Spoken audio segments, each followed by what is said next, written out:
Hello, and welcome to the first session of the last day of the RenderMan Art and Science Fair. This is going to be a fun session because it's all about our new RenderMan Challenge and new educational materials. So we have a couple of great. And what happened to me?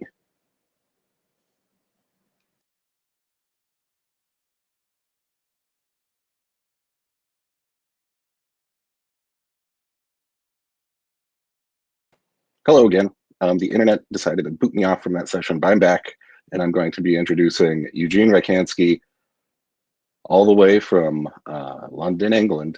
And he's a creative director. He's worked on lots of music videos, and he will be telling us a little bit about some educational materials that he is working on. And let's welcome Eugene to the screen in probably not a New York minute. It seems like it's good. Maybe it's a London minute. Oh, here he is. Hey, Eugene. Oh, yeah. Thanks for joining us today. Welcome. It's good. Yeah. How's things going? Things are going good here. We're just starting out our day in San Francisco, and you look awfully cozy in London. Yeah, pouring with rain, I think. Yeah. That's great. So tell us a little bit about what you're going to be talking about, new educational materials you've been working on that. Yeah, so let me share my screen with you, and then we can run through this. Can you see that okay? Yeah, that's a great image. Yeah, so basically I've working in collaboration with you guys over at the RenderMan team and Pixar. We're sort of creating this new RenderMan fundamentals training course, and it's going to be taught by me, and I'm really proud and pleased to be able to do this. It's sort of I've been using RenderMan for a long time, and yeah, it's nice to get the chance to sort of take all the things that I've learned and then pass them onwards. Yeah, well, we're excited to have you do it because you have an interesting background in live action and CG, so yeah, you really can talk to a broad spectrum of users. Yeah, and I think this is where what I kind of wanted to do with the course, was because my background is mainly music videos and being on set and that sort of thing. Whenever I film something, it would always have a computer graphic part to it. So having that live action sort of experience coupled with the kind of computer side of things, I think this course is going to be really interesting. This is some stuff that this is not my first outing with the RenderMan team. Some of you may have seen it. I think it was SIGGRAPH 2 years ago. It's sort of this is amazing stuff. I love it.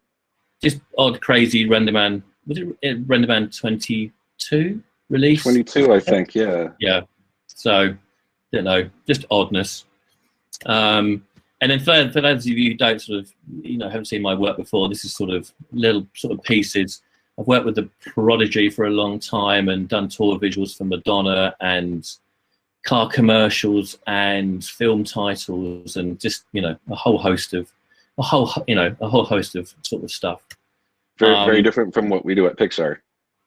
Very different, but still kind of very different, I guess. Yeah. Cool. And I am a sort of self-confessed RenderMan geek as well. So yeah. Aren't we all? Aren't we all? Yeah. So the course is basically, it was sort of inspired by this picture that I made on behalf of Pixar and RenderMan team for 3D World magazine a few months ago. Mm-hmm. And this was all made in Houdini, and it was a kind of a tutorial that was put in the magazine and online. And I kind of thought that this basis was a good scene and a good inspiration for the course.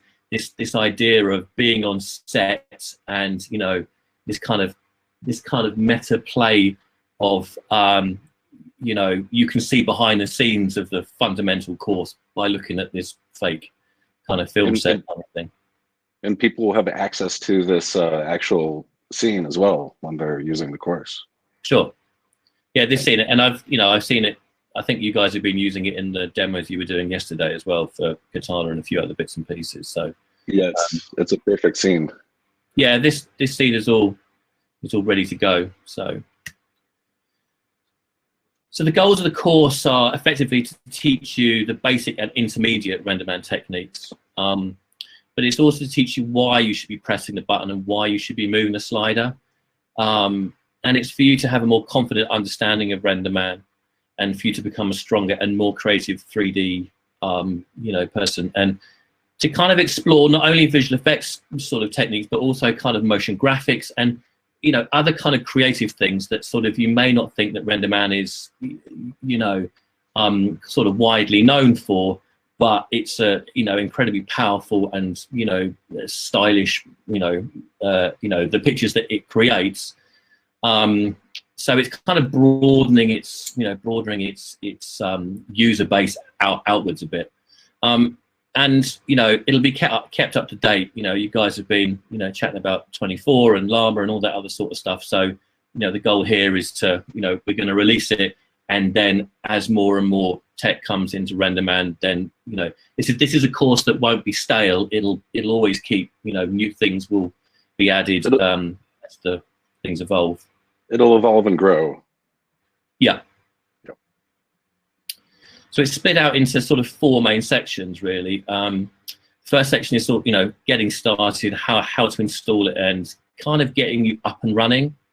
The second section is all about materials, and it's yes, I sort of teach you about how Pixar Surface works, and layering techniques and displacements, but I'm also showing you how you can apply that. So I show you how you can shade certain things. So if you want to, when I'm showing you the glow, I'm showing you how, if you want to make an emissive TV screen, this is how you do it. And if you want to do, a neon sign, this is how you do it. So they're practical, but also creative at the same time.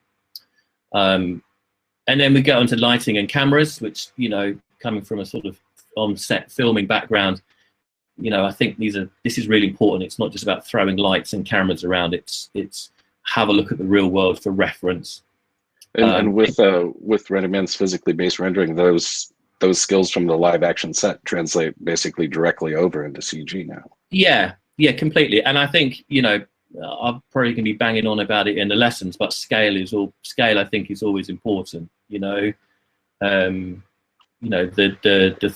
3D world image was set to a real life scale. I based it on a real studio that I'd filmed in before.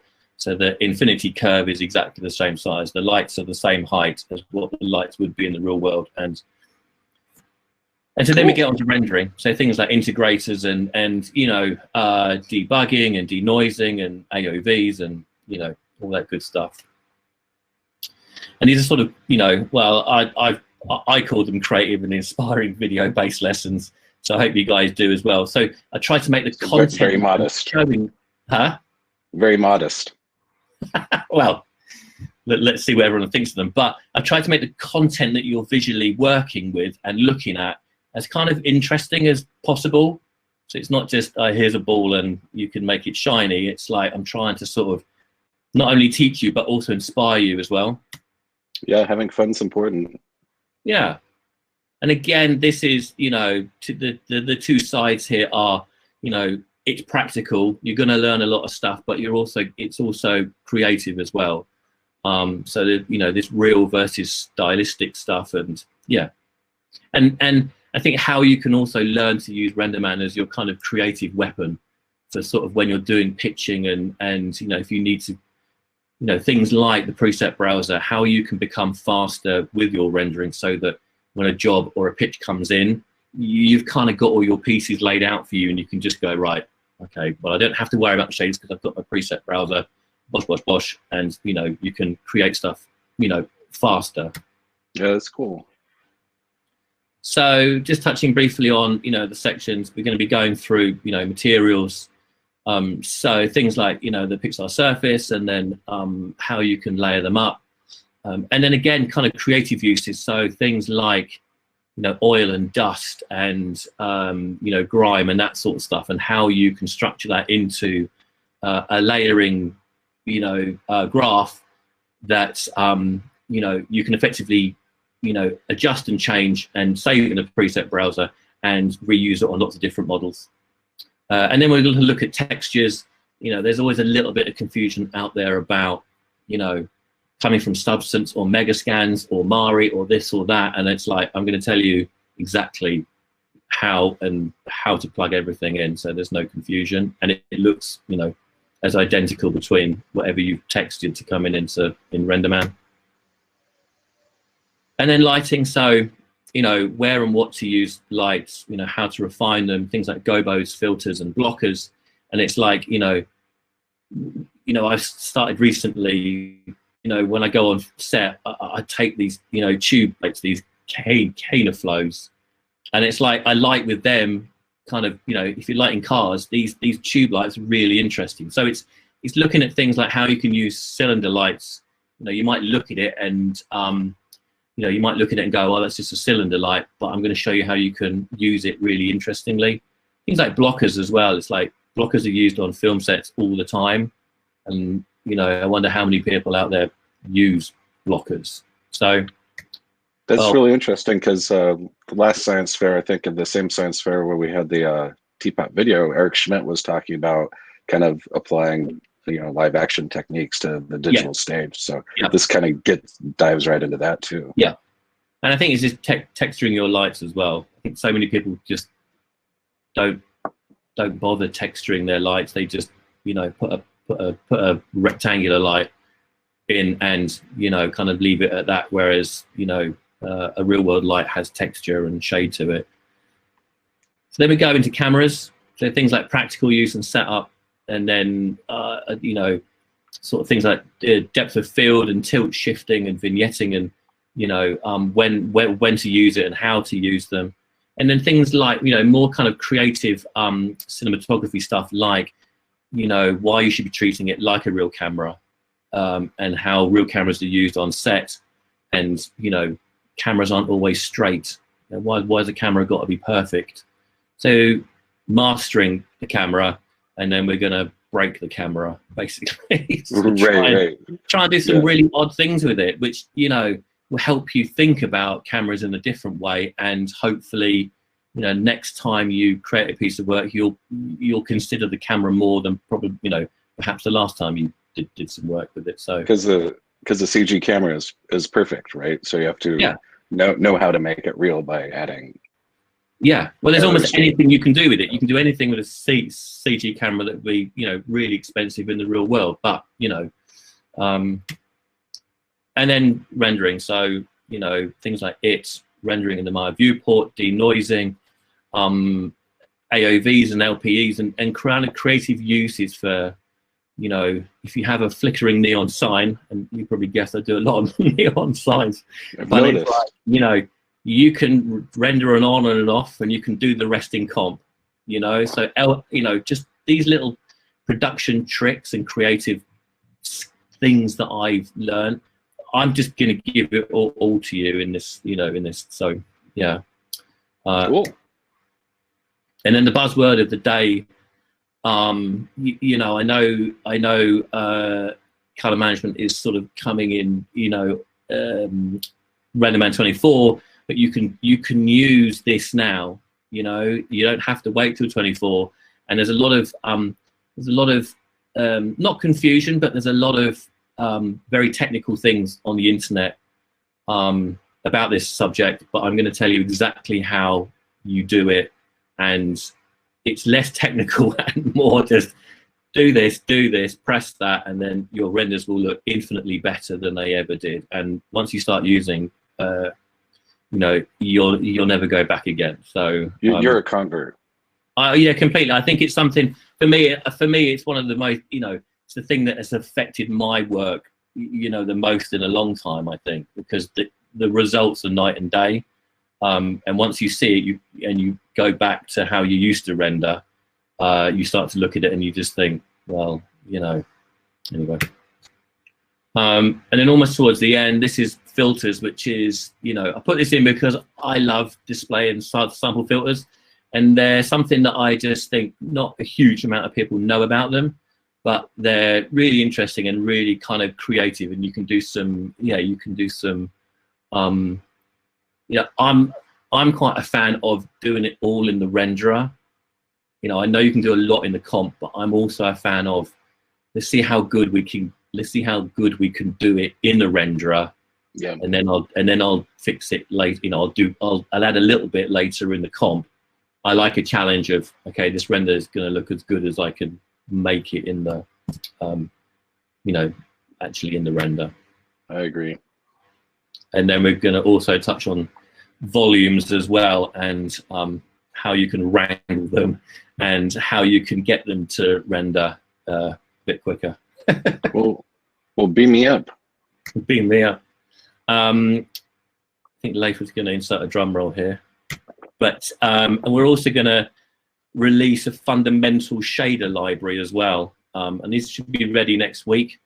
They're not real, they're just odd and fun and bizarre. So, and I'm making these as I go. So someone's going to have to tell me to stop making them and just release the pack. Because I some of them seem a little antisocial. They're very antisocial, yeah. A little punk rock. They are punk rock. Yes, they're quite me. A lot of them are me. So yeah, very they're cool. fun, you know. So these are going to be releasing soon. We're going to try and release, you know, a whole bunch pretty soon, and then we're going to release them in batches. So we're almost the first batch is almost done, and then they'll be released pretty soon. And that's pretty much it. You know, that's pretty much me, really. So, you know, thanks to the RenderMan team, thanks to Pixar, and HDR sets have given us some wonderful HDRIs and backplates to use, and turbo squids have, you know, been really helpful as well. So, well, thanks, Eugene. That's pretty much it. That looks great. I think we're all looking forward to getting some good training materials out there finally. Good. Yeah. All right. Well, that's Eugene. If you have any questions about the training, you can put them in the questions tab, and we're going to bring up our next presenter and say goodbye for Eugene for now. We'll have a QA at the end. So we'll see you in a bit. And the next presenter is Leif Pedersen from the RenderMan Products Group. He works in the marketing group. He's a technical specialist. And here is Leif. How's it going, Leif? I'm doing good. How you doing over there? I'm doing good. Where are you? I'm about an hour from you north. So I think the smoke has cleared, and we're good to go. Okay, good. It's a little smoky here too, but yeah. Things will get better, hopefully. Yeah. That was a great presentation from Eugene. I can't wait to have him on the QA session. It's going to be great. That's going to be awesome. So you're going to tell us a little bit about the RenderMan challenges, right, Leif? That's right. It's one of the coolest things that we do here at the marketing group. So I can't wait to share it with everybody. Cool. Well, you run the marketing challenge, or you render the RenderMan challenges. So I'm going to leave you to it and come back at the end for the QA. So sounds good. I'll see you in a bit. See you later. Bye. Bye. Everyone. So like Dylan was saying, I run the RenderMan challenges. It's one of the most exciting things that we do because, you know, we pride ourselves from bridging that gap in technology and art. And the challenges is one of the cooler ways that we do it, besides reaching out to the studio and our commercial customers, because we can actually reach out to single users, to students, to first-time users, and to professionals that really want to just get an amazing portfolio piece. So how do we do that? You know, we do that through education, through our Answers platform, through amazing judges' Pixar feedback, if you're one of the honorable mentions or winners. And you get to kind of build, you know, from the community, a wonderful portfolio piece, and you get bragging rights, right? It's an amazing challenge. It's one of the only challenges that's run by a studio, and you get to win amazing prizes. So it's win-win. We've given since our very first kitchen sink challenge, we've given over $100,000 in prizes. And a little bit after, a little bit later in this talk, we're going to be announcing a new challenge. So stay tuned for that. And we've seen, I mean, just hundreds and hundreds of entries, and they are just, you know, they produce some of the most amazing artwork I've seen. So the passion that the challenges put on there, like not only for themselves, but you can tell, you know, how their experience and their creativity rubs off and on everybody else challenging as well. It's such a creative and vibrant community. So how does it all work? Well, you go make an account, you submit a challenge, and then through a work in progress thread, you're going to have comments and likes and all kinds of feedback, and people will share all kinds of useful information there to get better. And we know that creation is daunting. You know, deadlines, work, there's a lot of stuff going on. These are challenging times. So being there and focusing can be difficult, but you know, we're there to guide you and push you through it all. So our challenges are usually pretty long. They're about 3 months, and the new one is going to be as well long. And you get to try out a million different things. Modeling, not one of them, I guess, because we give you the ask. Everything else in the pipeline that pertains to rendering is there, and you can learn from that. Of course, like I said before, if you're part of the winners or honorable mentions, you get an official Pixar judging sheet, which gives you feedback and all kinds of great technical things to improve, you know, artwork-wise and technically in story. So that's super interesting because our judges are from different places. You know, one's a lighter and a compositor and character shading, etc. So you know, it gives a really wide spectrum of opinions. And our new RenderMan Challenge, drum roll please. Can I see some hands and icons for drum roll or something? I can get excited. All right, there we go, one. Awesome, love it. That's great. It is the Magic Shop. It's gonna be a great challenge. And yes, for the first time, we have a fully rigged character, courtesy of the Matilda rig. And this is a wonderful lightweight character. You can go in there and pose. And you know, it gives you a wonderful opportunity to try non-commercial RenderMan. So this is live right now. You can go to our Learn section right after this challenge and start on the RenderMan Challenge if you'd like. So make sure you make an account, you submit a challenge, and you participate. So hopefully you can get in the winners and the honorable mentions and win some prizes. And our prizes come from FX PhD, Houdini, Lollipop Shaders, Wrench, Computing Render Farm, SpeedTree, which also has supplied fantastic assets for this challenge, and Substance. So make sure you check out, it's all explained there in the answers platform, so you can understand how we break those prices down. And to finish it off, of course, you know, our contestants and our challengers have come from all over the world, including our next special guest, Fabio. So I want to give him a big round of applause. More icons, please. He's our first and only 2-time art challenge winner. So with that, come on in, Fabio. Hello. Hey, what's going on, man? How you doing? Good to see you. Oh, I love those teapots. I got some in the background, but you know, they're next to my kids' toys, so it's difficult to see them there. Hey, good to see you, bud. So, you know, I was just talking about, you know, your two back-to-back wins. First with the everything in the kitchen sink, and next with the rolling teapot. So why don't you tell us a little about, you know, what these challenges meant to you and your art, a little bit of your background, I guess, and the journey it took. Right, absolutely, yeah. So I was a big RenderMan nerd since 2007, but I never had a scene to practice, and on work they didn't use RenderMan. So when the challenges came up, I thought it would be a great opportunity to try it in a personal environment, in a personal scene, personal project. And so I joined it, and those are the results, and it was an amazing journey, actually. I love this one because I think you were telling me a story the other day about how in your friend's apartment you kind of rigged up this cool HDRI and lighting set for this holdout challenge, right? Because it's like a VFX challenge, and you have all kinds of cool Easter eggs and tricks. Why don't you tell us a little bit about that? Yeah, that's true. So for this specific challenge, we had to compose the image with a photograph. And so I went to my friend's apartment, and we prepared those props. So there are those tiny pens, each representing a version of RenderMan. So the red one is RenderMan 19. The blue one is RenderMan 20, which was the new one used for this one. And there's a marker hair box and stuff like that. So we had to actually... I love the Teapot model set. Is also awesome. So that's great. And part of this whole thing is like super exploratory, right? Like you go in the challenges and you really broke down, for example, your kitchen entry with all kinds of useful information and, you know, kind of behind the scenes of what my creativity is doing today kind of thing, you know? So people are really love that.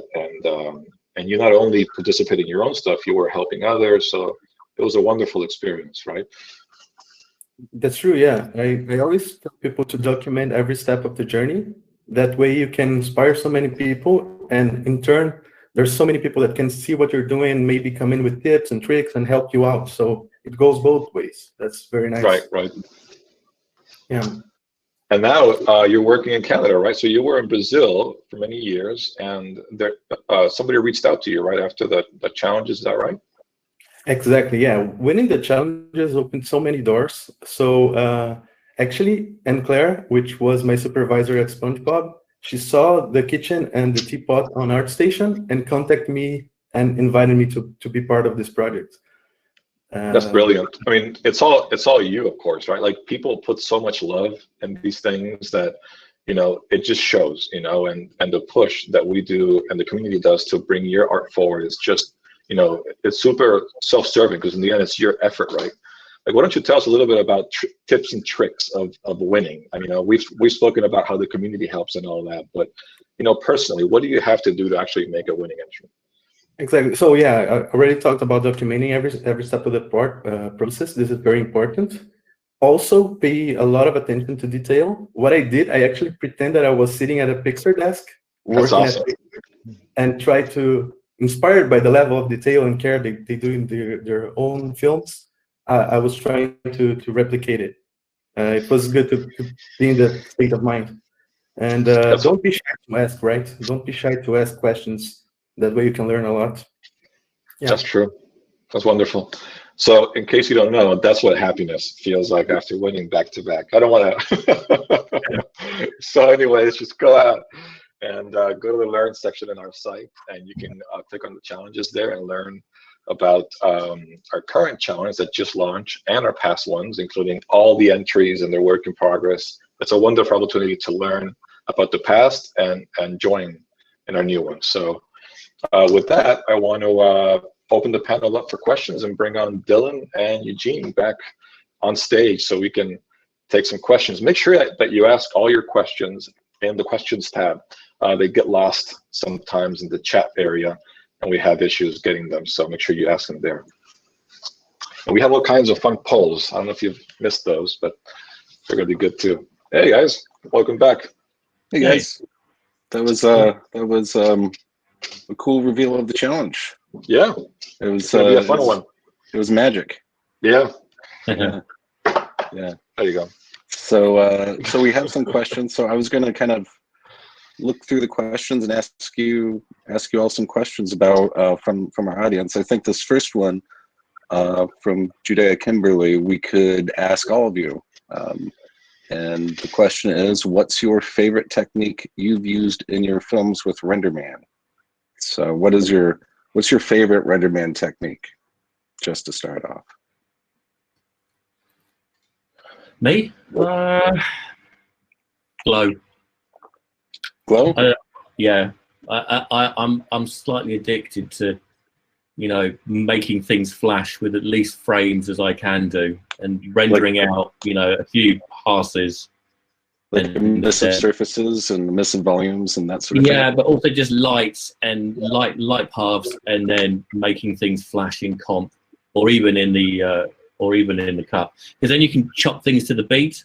You know, if you try and do things to the beat, in render, in Maya or RenderMan or whatever, you're better off just rendering a few passes out, and then you can then do it in the edit. So I do that a lot. Cool. Leif, what about you? When I was working in production in commercials, which is similar to Eugene's background, I used to love essentially bringing up complexity with rib, which now you can do with USD and all kinds of stuff. So offloading a lot of my choices, and we do it at the studio, of course, to kind of increase complexity. And then RenderMan kind of loads that, on demand, and not have to kind of bug down your DCC or your memory there. So it gives a lot of flexibility of kind of offloading all these complex things, which we've done at the studio, of course, for everything. I guess for me, it will be nesting different patterns, procedural patterns, and trying to achieve a realistic look with it. And so it's pure math underneath, but it looks like something real. That's magical. Shaders are pretty fun. Procedural stuff is super fun. I have a question here. Somebody asked, are the challenges open to anyone? And someone answered yes. So anyone can join the challenges. But Leif, could you talk about how it might be more accessible to join the challenge with free non-commercial RenderMan? Right. So, a crucial part of it is that we give out a fully working version of RenderMan, completely unwatermarked. So you can go out there and try it out in all three operating systems. So if you're learning to be at a studio, you can actually, install it in Linux and get creative there and do anything that you want to participate in all. So I have people, Katana and Beanie and Maya, and of course, once we release Blender and Blender as well. So there's a huge way, different ways that you can learn. So just make an account and go on and have fun. That's great. Another question, this one is for Eugene. Is Solaris going to be covered as a topic in the training? That's a very good question. I mean, it can be. I mean, the course is designed in a modular way where we can all, I think it'll always have its base, set of lessons, and then if there's, people need us, or if there's a need for a certain piece of knowledge, then we can easily just, make a short little lesson and then put that in there. I mean, it's if people want it, we can, at the minute it's predominantly Maya, but the techniques can transfer to, to Houdini or Katana or Blender or whatever. But if it's something which is quite, specific like Solaris, then, I mean, yeah. I think, especially with how we're rolling it out kind of in these tranches of different lessons, that once we kind of establish the fundamentals, we're going to look Solaris training and Houdini training. Yeah, I think that's the thing. Once the base is built upon, then we can then add to it and then, divert out a bit, whether it's some Blender ones or whatever. But once the base is built, then we can build upon that one. Great. Fabio, here's a question for you. Someone says, what's your specialty? Shading, lighting, generalist? That's asked by Pixar's own Marcus. So yeah, I started as a generalist, so I have a good base on everything. And then I furthered my knowledge into shading and lighting, actually. And what's your favorite? Do you have a favorite thing to do in CG? Is it shading? I think shading characters. It's my favorite thing, yeah. Nice. And let's see.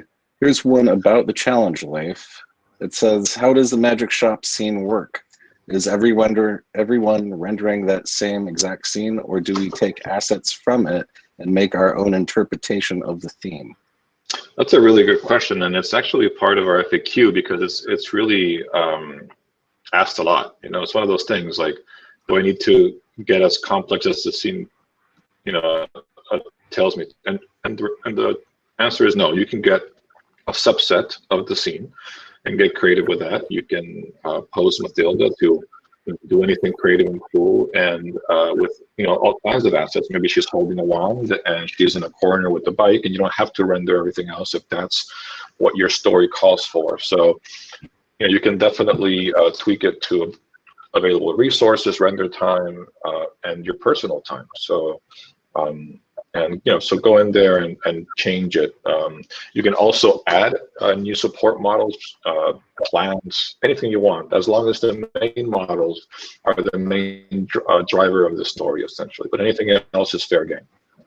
Someone's also asking, how's the UV layout on those models? 0. Well, actually, I think Matilda actually has UV, so that's good.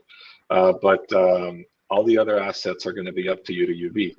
I've seen really amazing work done with Houdini, actually, in the automatic UV mapper, and there's all kinds of advancements in different bridge products for UV. So,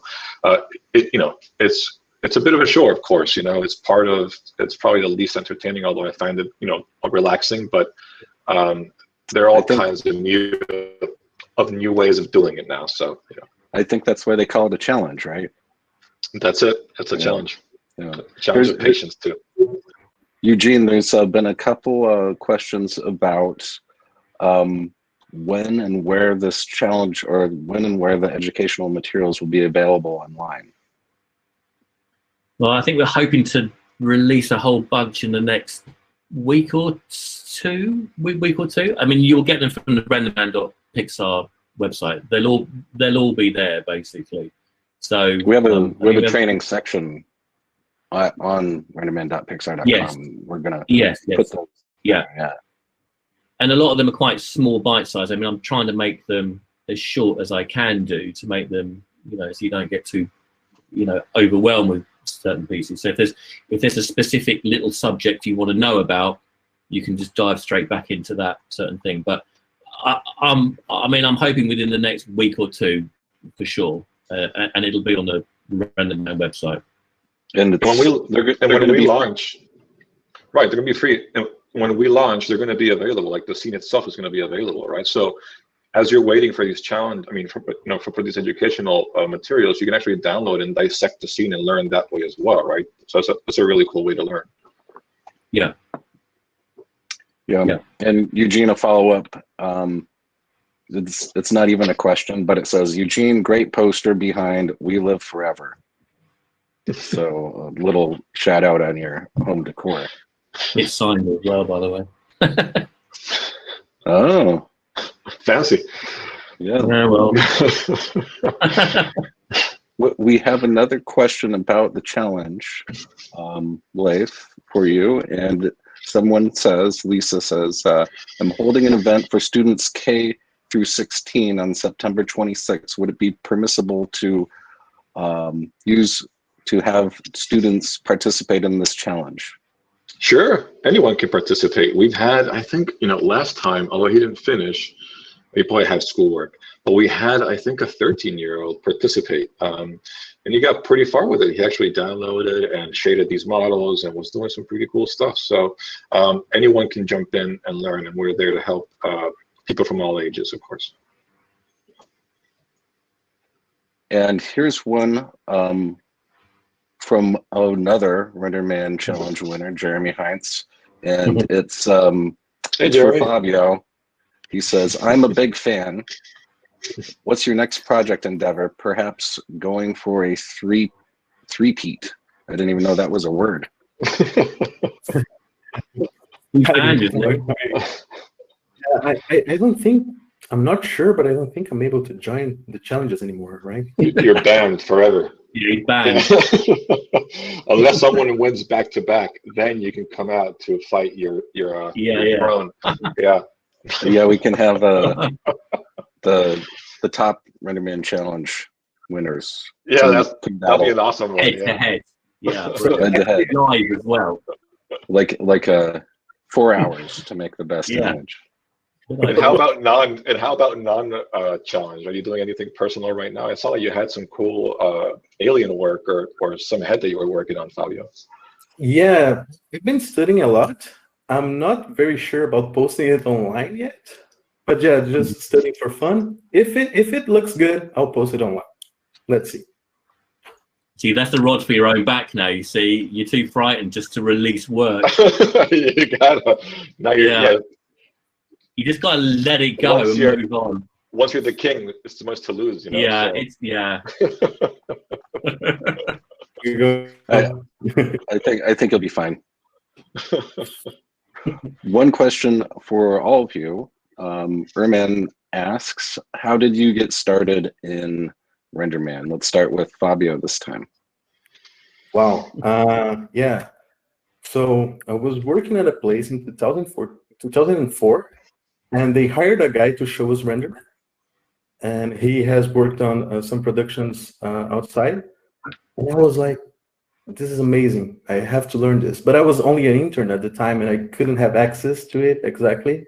But at least I knew the word, you know, like I knew that RenderMan was something that you could actually buy.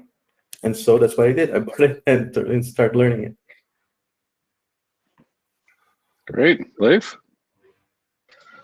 I actually started to learn RenderMan out of necessity. I was doing this crazy project with this really insane deadline, and it was just not rendering. Like, you know, the assets and the complexity were just too much for our render of choice at that moment. And I think within a span of 2 months, I decided to essentially switch the entire pipeline of our company to Linux and go with RenderMan. We went with, you know, we bought the courseware at the time. And one of the key things for me was not only the speed and the flexibility, it was worth it to learn because the support groups and the forums are just super rich and helpful. And that really provided a fantastic way of asking enough questions to learn and kind of bridge that gap, you know, between the, at the time, super high technical stuff and the art. So, and then I just kind of fell in love with it. And, you know, from then on, it's been only RenderMan. And yeah, so that was my startup story.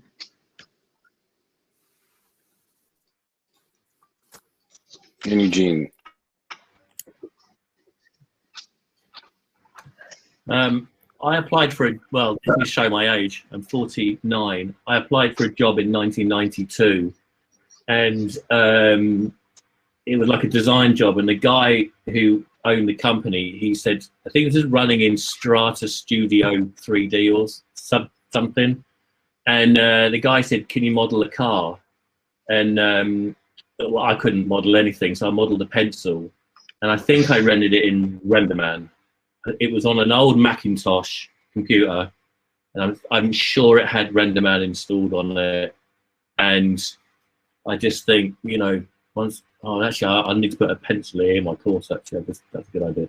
But I just need to. Once I started going down this kind of, once I realised that computer graphics you could make anything you wanted to, the whole world opened up for me. So yeah, 1992.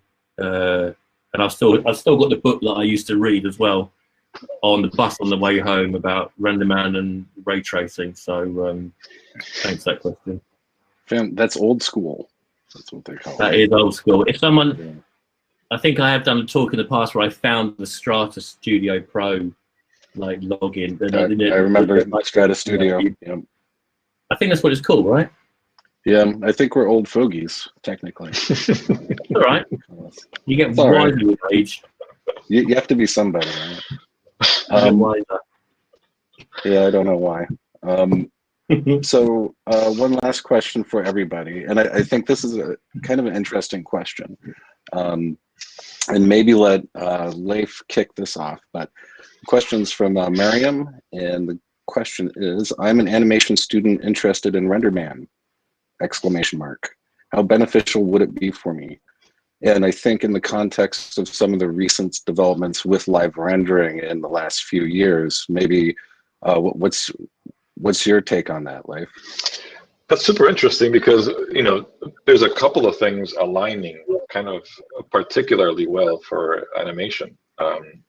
At the studio, actually, we're doing all kinds of new cool initiatives to actually pipe RenderMan into earlier and different stages of the pipeline, including animation, because there's a million benefits. I mean, you know, once you're doing animation or you're posing your character, understanding where the lighting is, you know, how that affects your shot and that kind of thing, feeding off of the lighting department is a lot quicker, and you get a lot better results. Of course, if you're a single artist, this is super interesting because you're your own lighting artist. But you know, in a production, just to interject, even if you're staging a shot and you have a reflective material and you want the shot composed in a reflection, you need the renderer to do that.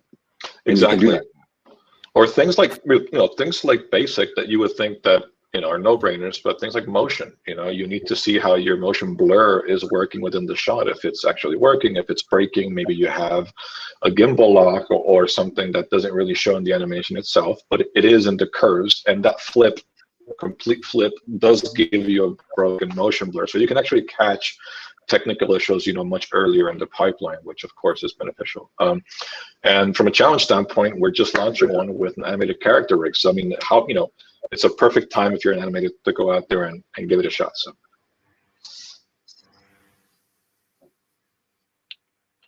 Do you guys have any opinions, Fabio? Yeah, I think seeing the final render while you're working is kind of perfect for not only catch like intersections and errors, but to actually know how your job is going to look at the end, how your work's going to translate when it goes to other artists, to lighting artists. And this will prepare you as a student. This will prepare you to work in a professional environment, for sure. I think, I'm not really a character, like I don't do that much of it. But I just think that, there's something inspiring about having all the power and the tools that RenderMan brings you in one place, and you just sit there and go, I can literally make anything I want with this. Especially with a non-commercial version, it's like, and I think, yes, you can get overwhelmed with looking at, other people's work and Pixar films and, whatever, but I think it's just, knowing that what's in front of you, you can make it look as incredible as you want. There's nothing, the only sort of, bad, sort of cog that doesn't quite work is your brain, and you've got to learn it. So, yeah. So I just think it's. And you did a lot of your animation, Eugene, right? Like in the Teapot animation that you did last year, Eugene, you did a lot of the animation in the viewport there and the IPR while you were actually, shuffling in the timeline and actually jumping through the things and lighting. Oh. And of course, that's going to get super cool now with XPU coming up in 2024. Yeah, completely. It's going to fire up. I think people's workflow will completely change very, very soon. Like I render in my viewport all the time now. It's the first thing you do. You just turn it on, even with an empty scene. Necessarily, so yeah. I think context, right? Context is key. Yeah, it's only going to get better and faster and more. Yeah. Well, I think that's a great place to leave it. Thank you guys for joining us this morning, and hope you all have a good day. And thanks for coming to the RenderMan Art and Science Fair. Goodbye, everyone. Bye. Bye.